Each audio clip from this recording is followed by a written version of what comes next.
අපි මුලින් කිව්වනම් අපේ එක බිඳිත්තක වෛරස් පාටිකල්ස් ලක්ෂයක් තිබුණා කියලා ඒක 100 ගුණයකින් විතර දැන් වැඩි වෙලා. මාර්තු අප්‍රේල් වල පරිස්සම් වෙච්ච විදිය වගේ 10 12 ගුණයක් අපි පරිස්සම් වෙන්න ඕනේ. මොකද වෛරසය ඊට වඩා 100 ගුණයකින් විතර ව්‍යාප්තිය වැඩි වෙලා තියෙන නිසා අපිට ඉදිරියේ තියෙන ප්‍රධාන අභියෝගයක් තමයි මරණ. දැන්ටත් මරණ සංඛ්‍යාව ශීඝ්‍රයෙන් වැඩි වෙමින් තියෙනවා. ඒ නිසා ඉදිරියේදී මේක තව වැඩි වෙන්න ඉඩ තියෙනවා. රජයේ වෛද්‍ය නිලධාරීන්ගේ සංගමයට කියන්න පුළුවන් ද අපි දන්නේ නැහැ කියලා. පැහැදිලිවම. මොකද මෙතෙන්දී අපිට රටේ ජනතාව ඔබතුමාලා ගැන තියෙන විශ්වාසය මේ සමහර දේවල් අසම්පූර්ණ විදිහට අපිට කරන්න වෙලා තියෙන්නේ. සමහර දත්ත එහෙම නැත්නම් මේ රට ඉදිරියේම පැහැදිලි විය යුතු දේවල් පවා සමහර ඒවා අපිට ඇවිල්ලා නැහැ මේ දක්වා. උදාහරණයක් තමයි අපිට අවදානම් තක්සේරු කරන්න අත්‍යවශ්‍ය වෙනවා මේ මොහොතේදී ලංකාවෙන් රෝගීන් ටික සිටියන් ගන්න. ඒක සම්පූර්ණ වෙලා නැහැ. අපි මාසයක් තිස්සේ කියනවා. පාරම්පරික වෛද්‍ය ක්‍රම තියෙනවා. ඉන්ඩිජිනස් මෙඩිසින් තියෙනවා.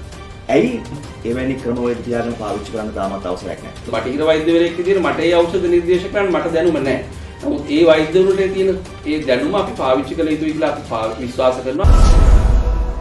මෙතුමන් කවුදයි රටට හඳුන්වා දීමට කිසිදු අවශ්‍යතාවයක් නැත. මේ වන විට සියලුම දෙනා දන්නවා මෙතුමන් කවුදයි කියලා. අයිබෝන්. ડોක්ටර් මගේ පළවෙනි ප්‍රශ්නය. අපි කොවිඩ් පළමු රැල්ල සාර්ථකව නිමා කරා. ඔබතුමාලා ලොකු දායකත්වයක් ලබා දුන්නා. දෙවනි රැල්ලක් ගැන ඔබතුමාලා හීනකින්වත් හිතුවේ නැද්ද? පැහැදිලිවම දෙවනි රැල්ලක් පිළිබඳ අපි අනතුරු ඇඳුවා. මම හිතන්නේ රට ඒ සම්බන්ධයෙන් හරියටම ග්‍රහණය කරගත්තේ නැහැ අපේ පණිවිඩය. මොකද ඔබ දන්නවා මාර්තු අප්‍රේල් මැයි ජුනි ඒ වගේ කාල සීමාවේ තමයි අපි පළවෙනි රැල්ල කියන මේ සංසිද්ධිය ගැන අපි කතා කරමින් රෝග පාලනය හොඳටම අපි කළේ. එතෙන්දී විශේෂයෙන්ම රට නැවත විවෘත කිරීම සම්බන්ධයෙන් උත් අපේ මතවාදී අපි ඉදිරිපත් කළා කොහොමද ඒක කරන්න ඕන කියන එක. අප්‍රේල් 4 වෙනිදා තමයි අතිගරු ජනාධිපතිතුමාට අපි ඒ ලියවිල්ල බාර දුන්නේ. ඊට පස්සේ මම හිතන්නේ වෙච්ච දේ තමයි මුළු රටේම අවධානය වෙනත් මාතෘකාවලට යොමු වුණා. ඒ අතරතුරේදී අපි මේ මම මෙතන වාඩිලා ඉන්න තැනම මේ ඉදිරියේ ඉඳගෙනම ප්‍රවෘත්ති සාකච්ඡා මම හිතන්නේ 15කට වැඩි ප්‍රමාණයක් කිව්වා. අපි සෞඛ්‍ය අමාත්‍යාංශයට මේ සම්බන්ධයෙන් දැනුවත් කිරීම කළා. මේ තියෙන අවධානම සම්බන්ධයෙන්. නමුත් මම හිතන්නේ ජනමාධ්‍ය ඇතුළු අපි හැමෝම මේ තත්ත්වයේ සම්බන්ධයෙන් හරි විග්‍රහයකට ගියේ නැහැ. ඒකේ ප්‍රතිඵල විදියට තමයි අපි මේ තත්ත්වයට අද මුහුණ දීලා තියෙන්නේ. මේක වළක්ව ගන්න ඕන ක්‍රියාමාර්ගات අපි මේ අවස්ථාවේදී කිව්වා. නිරෝධායන පනත තමයි රටේ ක්‍රියාත්මක වෙන්නේ. එතකොට නිරෝධායන පනත ක්‍රියාත්මක වෙනකොට සෞඛ්‍ය අංශවලට සෞඛ්‍ය සේවා අධ්‍යක්ෂ ජනරාල් ඇතුළු සෞඛ්‍ය අංශවලට ප්‍රධාන බලතලයක් තියෙනවා. ඒ අතරින් රජයේ වෛද්‍ය නිලධාරීන්ගේ සංගමය කියලා කියන්නේ මුදුන් මල්කඩ වගේ මේ රටේ මේ කිසියම් සෞඛ්‍යමය ප්‍රශ්නයකදී. ඉතින් ඔබතුමාලා කියපු දේ පිළිගත්තේ නැහැ කියන්නේ ඔබතුමාලාට බලයක් නැහැ කියන එකද? මෙහෙමයි. ඒක තමයි ඇත්ත. තිත්ත උනත් ඇත්ත ඒකයි. රජයේ වෛද්‍යාරීන් සංගමය කියන්නේ බලධාරීත්වයක් තියෙන සංවිධානයක් නෙමෙයි. අපි 20000ක් වෙන සමාජිකත්වයක් නියෝජනය කරන යම් මතවාදයක් වෙනුවෙන් අපි විද්වත් මතයක් ඉදිරිපත් කළා. ඒ වෙනුවෙන් පෙනී හිටින ඒ වෙනුවෙන් හඬ නගන සංවිධානයක්. එතකොට මේ රටේ කවදත් මේ අවස්ථාවේදීත් නෙමෙයි හැමදාම අපි අපේ මතවාදය කිව්වා. සමහර අවස්ථාවලදී අපේ මතවාද පිළිගත්තා. සමහර අවස්ථාවලදී මතවාද භාගයට පිළිගත්තා. සමහර අවස්ථාවලදී මතවාද බැහැරුණා. මෙතෙන්දි තුනේ අපි කියපු සමහර දේවල් පිළිගත්තා වුණාට අර ප්‍රධානම ප්‍රශ්නේ මෙතෙන්දී අපි කිව්වේ මේ අවදානම තක්සේරු කිරීම නවත්තන්න එපා. දැන් කොරෝනා නැති වුණාට මාර්තු අප්‍රේල් මැයි ජුනි වෙනකොට තිබිච්ච තත්ත්වයත් එක්ක ජූලි අගෝස්තු සැප්තැම්බර් වෙනකොට කොරෝනා අපිට අහන්න නැති වුණානේ සමාජය තුළ රෝගී.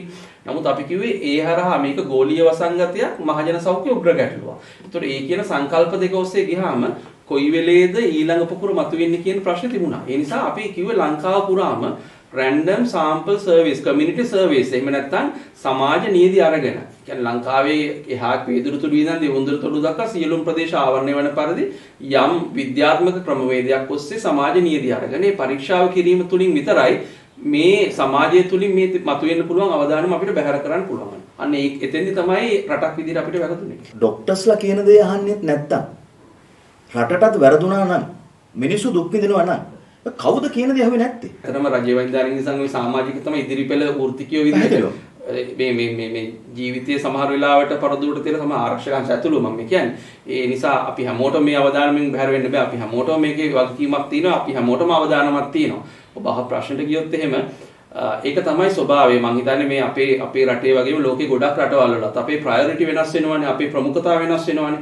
ඒකත් එක්ක තමයි අපි මේ ප්‍රමුඛතාව වෙනස් වීමත් එක්ක මේ ක්‍රියාවලිය සම්බන්ධයෙන් දක්වපු යම් උදාසීන ස්වභාවයන් මේ තත්ත්වයට හේතු වුණා. නමුත් අපි විශ්වාස කරනවා මේ මූලික સિદ્ધාන්ත විදිහට අපි පාවිච්චි කළ යුතු දේවල් කිහිපයක් තිබුණා. ඒක ඊටාම් පැහැදිලිව අප්‍රේල් 4 වෙනිදා අපේ ලියවිල්ල තුල තියෙනවා. එකක් තමයි ප්‍රාදේශීය වශයෙන් ගත යුතු තීරණ නිවැරදිව ගත යුතුයි. ඒ හරහා තමයි සමාජ ව්‍යාප්තියකට එක පැත්තකින් යන්නේක වළක්ව ගන්න පුළුවන් වෙන්නේ. අනිත් පැත්තෙන් රටම වැහෙන එක වළක්ව ගන්න. ඒ කියන්නේ ප්‍රාදේශීය වශයෙන් ගත යුතු තීරණ ගත්තේ නැද්ද මේ වෙනකන් අරගෙන නැද්ද?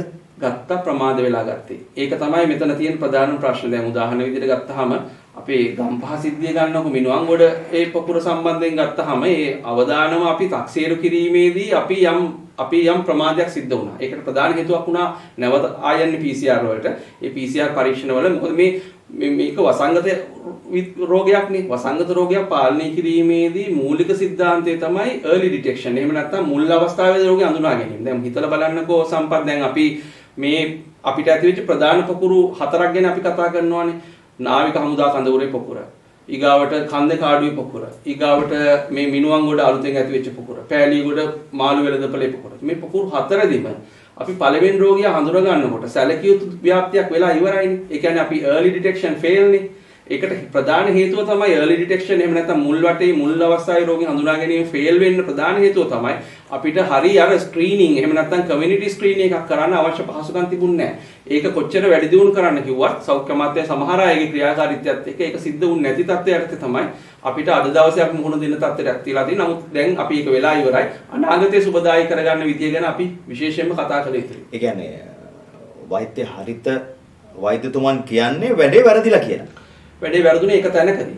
ඒ තැන යම් ප්‍රමාද වෙලා ආපු තීරණ එක පැත්තකින් අනිත් පැත්තෙන් අපි මේ මොහොතේදී ගත යුතු විශේෂයෙන් තාක්ෂණිකව මේ සම්බන්ධයෙන් ඇගීම කිරීමේදී යම් මතපසුවීම සිද්ධ වුණා. කාතින්ද ප්‍රමාද උනේ කියලා ඔබතුමාට උත්තරයක් නැති ඔබතුමා මේ தත්ත්වය කළමනාකරණය කරගත්තාම සම්පත් අපි කියනවා අපි මේකෙන් ගොඩ ගියත් වැරදුනත් අපි තුන්ගොල්ලගේ දායකත්වයට තමයි මේක වෙන්නේ. පළවෙනි එක දේශපාලන අධිකාරිය. දෙවෙනි එක මේ රටේ මේ ප්‍රතිපත්තිමය තීන්දුව ක්‍රියාත්මක කරන්න බැඳලා ඉන්නේ සෞඛ්‍ය ආරක්ෂක ආශ තුන්වෙනි ජනතාව. මේ තුන්ගොල්ලන් නම් වැරදුනා.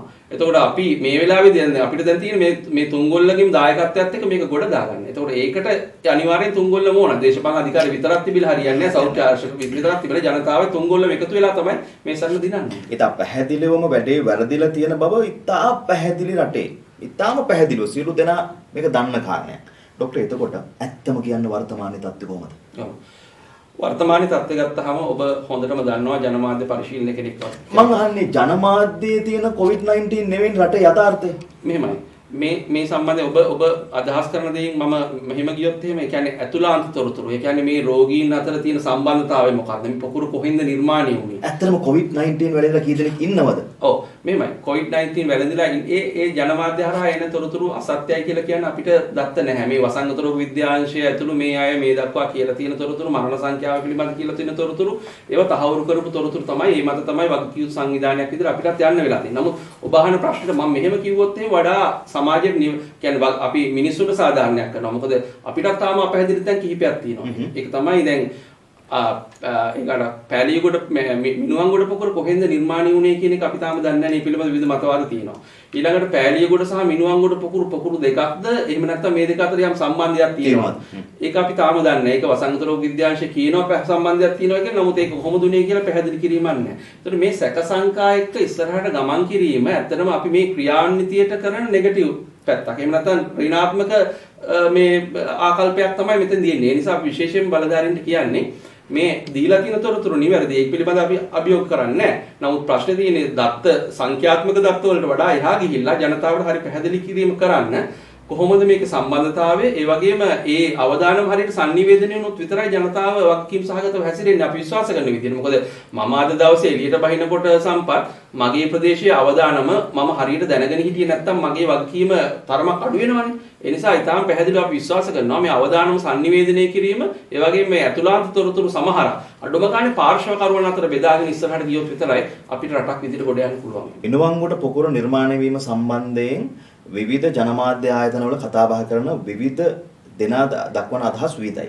මිනුවන්ගොඩ පොකුර වාර්තා වෙන්නේ මේ යුක්‍රේන එහෙම නැත්නම් මේ වෙනත් යුරෝපා රටවල් ආශ්‍රයෙන් සම්බන්ධ වෛරස් එකක් කියලා. හැබැයි රටේ තියෙන කතා බහ එකක් නෙමෙයි මේ ඉන්දියාවෙන් ආව පිරිසක් කරා මත්තලින් හෝ කොහෙන් හරි කටුනායින් හරි මේක ආවයි කියන කතාව.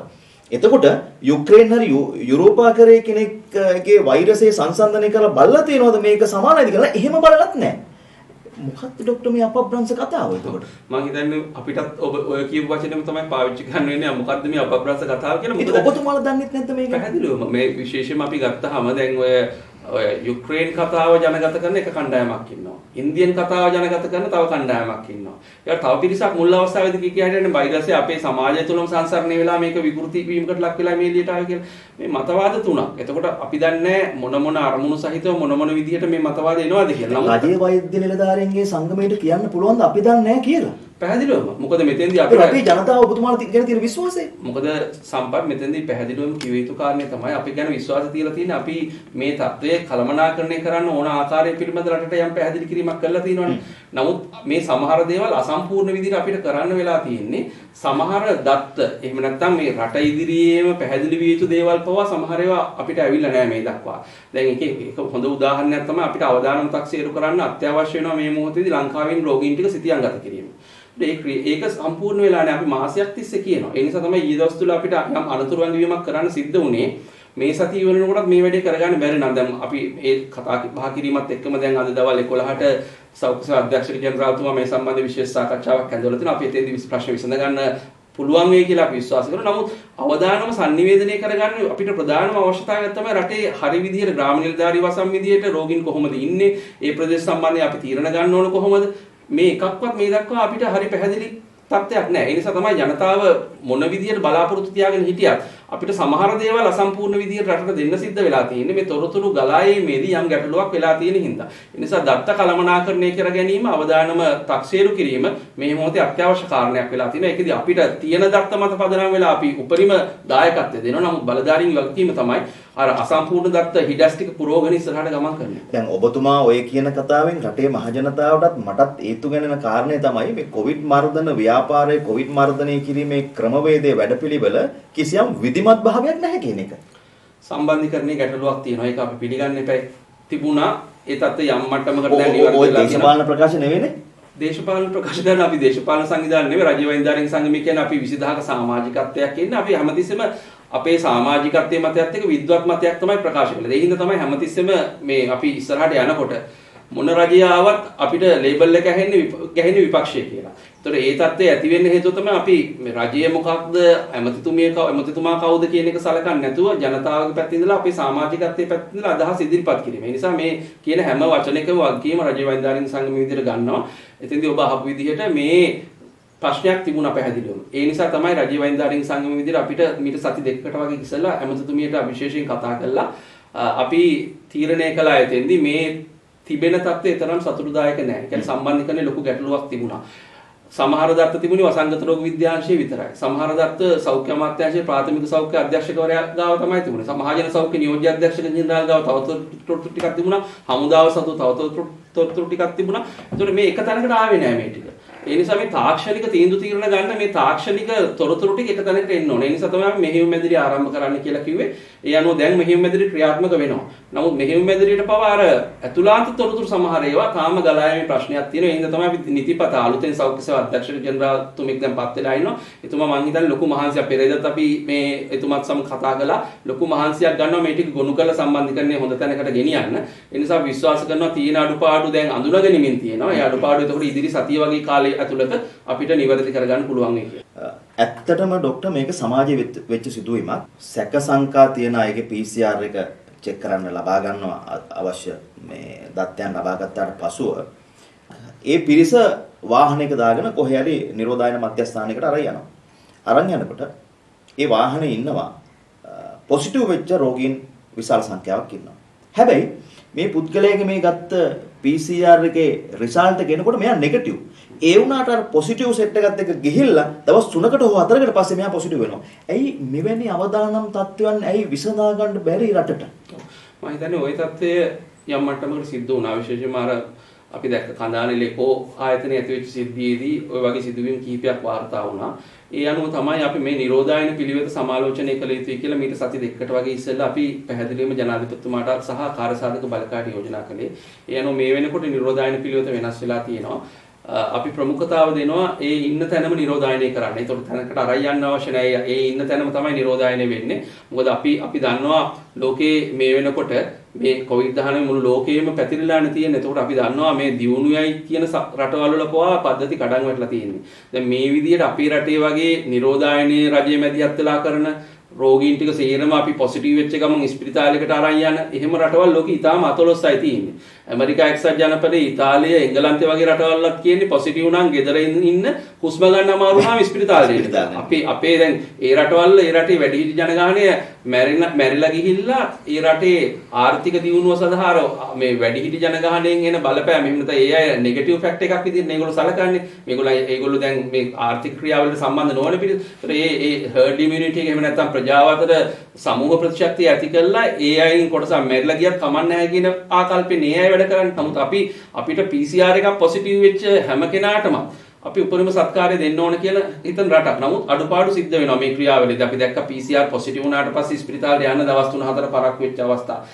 දැන් ඒක නිවැරදි කරමින් යනවා. ඔබ කියපු අවස්ථා දැක්කා. ඉතින් ඒ නිසා මේ අඩුපාඩුත් එක්ක ක්වොරන්ටයින් සෙන්ටර්ස් වල මේ දෙන පහසුකම් වල අඩුපාඩු සමහරව මතක් කරලා. නමුත් අපි හැමෝම මතක තියාගන්න අපි කොයි වගේ රටකද ජීවත් වෙන්නේ. අපි හැමෝම මේ සඳහා කැපවීමක් කරන්නේ සමස්ත රටම ඉස්සරහට ගෙනියන්න. ඒ නිසා මේ සුළු අපහසුතාව මැද්දේ වුණා අපි රටක් විදිහට මේ දක්වා මේ තත්ත්වය කළමනාකරණය කරන්න කටයුතු කරලා තිනවා. ඉදිරියේදී වඩා හොඳට මේක කරන්න තමයි අපි හැමෝම උත්සාහ කරන්න ඕනේ. PCR එක මරුණාට පස්සේ පොසිටිව් වෙලා එනවා. ડોක්ටර් මේ වගේ තත්ත්වය මේ තව ගොඩක් තියෙන ප්‍රශ්න මේව සමාජයට හරි අපහැදිලිනේ. දැන් මං ආය අහන්නේ විධිමත් ක්‍රමවේදයෙන් අපි රේල් පිල්ලෙන් පැනලාද මේ ඉන්නේ කියලා. එතන සමාජය තුල රෝගීන් ඉඳලා ඒ කියන්නේ ගෙවල් වල ඉඳලා දැන් මේ සමහර දෙනෙක් අවුරුදු 78යි 65යි වයස්ගත අයනේ මේ පෑලියගොඩ මාළු වෙළඳපොළට ගිහිල්ලා සමහර පොඩි දරුවෝ අපිට වාර්තා වුණා ළමා රෝහලෙන් දවස් ගානේ දරුවෝ මේගොල්ලෝ පෑලියගොඩ මාළු වෙළඳපොළට ගිහිල්ලාවත් සමාජයට ගිහිල්ලාවත් නෙමෙයි වෛරසය ගේ ඇතුළට ඇවිල්ලා වෛරසය ගේ ඇතුළට ආවේ කවුරු හරි ගෙදර කෙනෙක් එළියට ගිහිල්ලා ආපහු එනකොටනේ.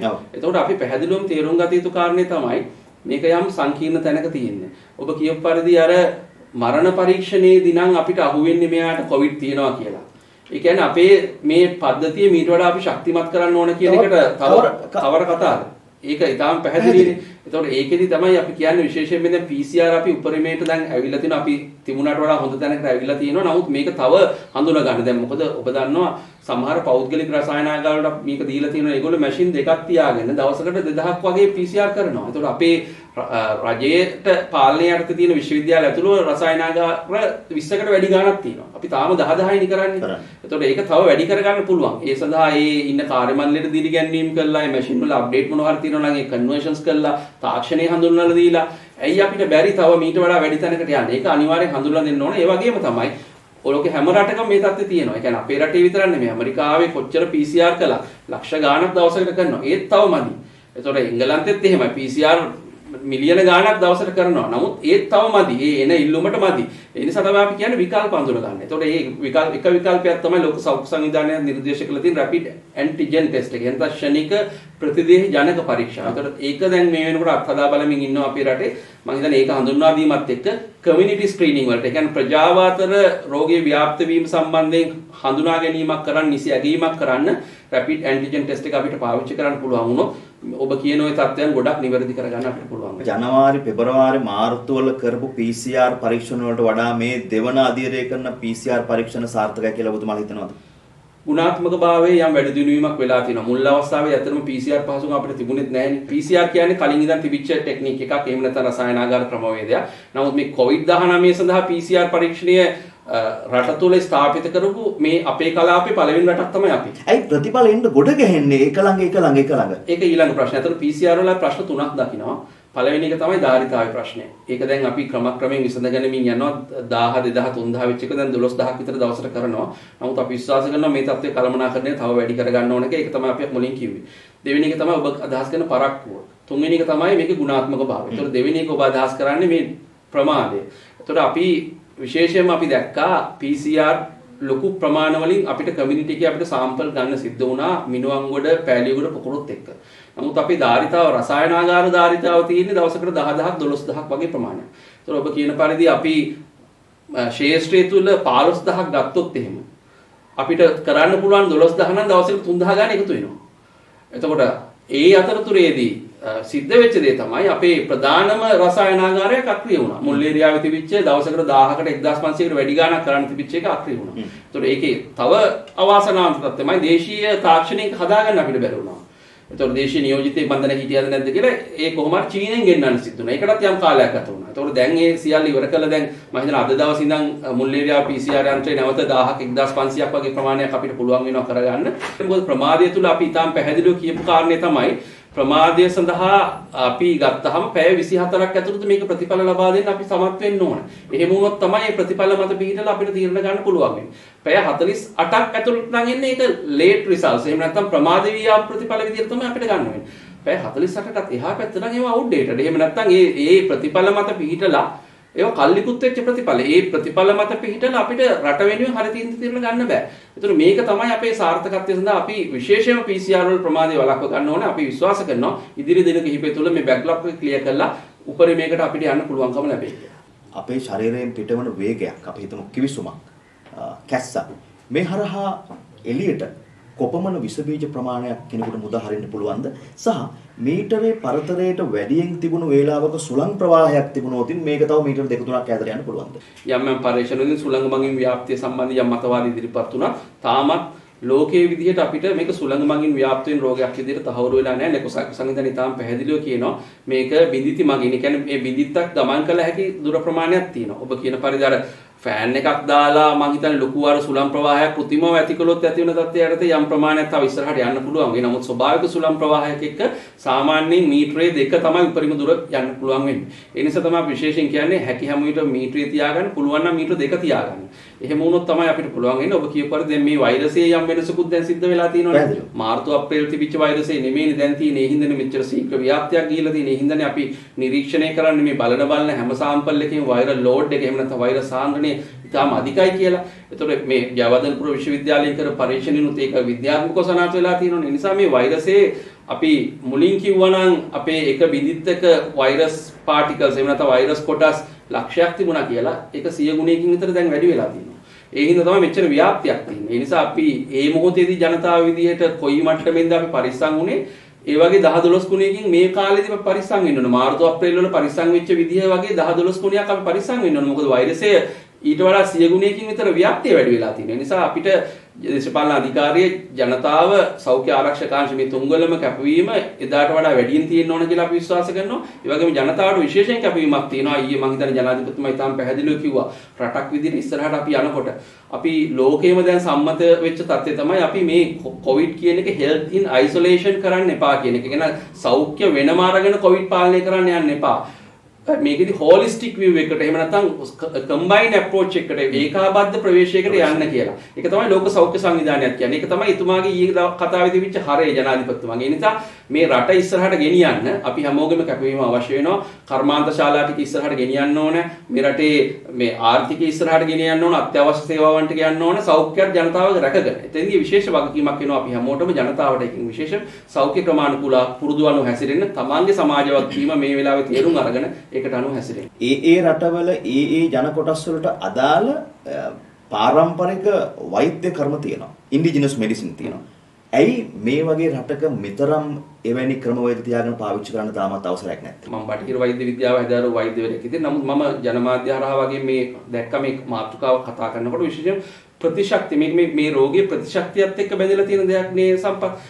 මේ සමහර විශේෂයෙන් දේශීය පාරම්පරික ඖෂධ හරහා ඇඟේ ප්‍රතිශක්තිය වැඩි කරන්න උදව් වෙන ඖෂධ වර්ග තිබුණා. අපි හිතනවා ඒවා ඉතාල මේ වෛද්‍යවරුන්ගේ අධීක්ෂණය යටතේ. මොකද බටහිර වෛද්‍යවරයෙක් විදිහට මට ඒ ඖෂධ නිර්දේශ කරන්න මට දැනුම නැහැ. නමුත් ඒ වෛද්‍යවරුන්ට තියෙන ඒ දැනුම අපි පාවිච්චි කළ යුතුයි කියලා අපි විශ්වාස කරනවා. ඒ විශේෂයෙන් මේ නිරෝගී පිරිස අතර ප්‍රතිශක්තිය වැඩි කරන්න. ඒ වගේම ඒ තත්ත්වයන් කළමනාකරණය කරගන්න. ඒ නිසා ඔබ කියන පරිදි මෙහෙම ක්‍රමවේද තියෙනවා නම් ඒක විද්‍යාත්මකව තහවුරු කරලා රටක් විදිහට අපිට ඒ වල තියෙන ප්‍රයෝජන ලබා ගත යුතුයි කියන කරුණ තමයි රජයේ වෛද්‍ය සංවිධානයේ ඉන්නේ. ඔබතුමාලා කියන කාරණයක් රටේ ජනතාව විශ්වාස කරනවා බහුතරයක්. මොකක්ද අවසන් වශයෙන් ජනතාවට කියන්නේ? මේ මොහොතේදී මේ දක්වා දීලා තියෙන සෞඛ්‍ය ක්‍රමානුකූල පුරුදු අනුව හැසිරෙන්න. මීටරේ දුර හැකි හැම විටම තියාගන්න. මුව ආවරණයක් පාවිච්චි කරන්න නිවැරදිව. අත්සේදීම තමන්ගේ ජීවිකාවේ කොටසක් බවට පත් කරගන්න. ශ්වසන සස්සතාව කිමුම්මක් කැස්සක් එනකොට වැලමිට පාවිච්චි කරලා ඒ සම්බන්ධයෙන් අර අනිත් අයට ඒ හරහා වෙන බලපෑම අවම කරන්න කටයුතු කරන්න. ගෙයින් එළියට බහිනකොට අත්‍යවශ්‍ය දෙයකට විතරක් එළියට බහින්න. ඇඳිරි නීතිය තියෙන ප්‍රදේශ නැති කියලා සලකන්නේ නැතුව සොයන් විනයක් හදාගන්න අපි මේ විදිහට හැසිරෙන්න කියලා. අත්‍යවශ්‍ය දෙයකට එළියට බැස්සත් මම කොවිඩ් හදාගෙන ගෙදර එන්නේ නැහැ කියන අදිෂ්ඨානයෙන් යන්න, කොවිඩ් ගෙදර එන්නේ නැහැ කියන අදිෂ්ඨානයෙන් යන්න. ඒ වගේම අපිට ඉදිරියේදී එන ප්‍රධාන අභියෝගයක් තමයි මරණ. දැනටත් මරණ සංඛ්‍යාව ශීඝ්‍රයෙන් වැඩි වෙමින් තියෙනවා. ඒ නිසා ඉදිරියේදී මේක තව වැඩි වෙන්න ඉඩ තියෙනවා. ඒ නිසා මරණ අවම කරගන්න අපි අවදානම් කණ්ඩායම් ටික රැක ගන්න විශේෂයෙන්ම වැඩිහිටි ජනගහනය, ගර්භණී අම්මල සහ බෝ නොවන රෝග තියෙන කණ්ඩායම් විශේෂයෙන් දියවැඩියාව පිළිකා වගේ. මොකද මෙතෙන්දී පැහැදිලිව අපිට ලෝකේ පුරා අත්දැකීම් ගත්තාම පේන දේ තමයි අපිට පෙනෙන සතුරා කොවිඩ් වුණාට නොපෙනෙන සතුරා තමයි දියවැඩියාව ඇතුළු බෝ නොවන රෝග. ඒ නිසා අපි ආහාර රටාව අපි වෙනස් කරන, අපි ප්‍රතිශක්තිය වැඩි කරන, අපි විවේකීය නිින්ද, ජලය වැඩියෙන් පානය කරන එක, හිරු එළියට යම් ප්‍රමාණයක් නිරාවරණය වෙන එක, අපේ ආහාර රටාව ස්වභාවික ආහාර රටාවකට යන එක, ඒ වගේම වැරදි මත්පැන් ඇල්කොහොල් මත්පැන් මත්ද්‍රව්‍ය දුම්බැටි වලින් වැළකෙන එක, මේ සියල්ල හරහා තමයි ඔබේ ප්‍රතිශක්තිය රඳා පවතින්නේ. අවදානම sannivedanaya කිරීම, බලධාරීන්ගේ වගකීම, අවදානට අනුව වගකීම් සහගතව හැසිරීම ඔබේ වගකීම.